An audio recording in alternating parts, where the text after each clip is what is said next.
जय जगन्नाथ सांग माने श्रद्धा मम्मी किचन को आपण को बहुत बहुत स्वागत। देखंतु आज पूरा खांटी गुआ घी बनैबा पूरा देसी गाय क्षीर रे खांटी गुआ घी पूरा मक्खन मरा गुआ घी।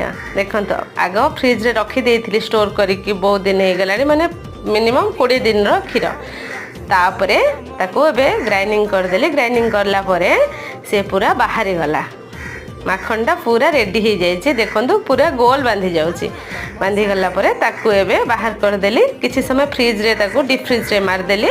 मारला परे देखो पूरा लहुणी बाहरी पड़ला तापर एबे बसईदेली पूरा खांटी गुआ घी टिके अरुआ भात रे पकईदेले भात पूरा जमी जीव। देखो केते टेस्टी लगे पूरा खांटी ओडिया घरर गुआ घी।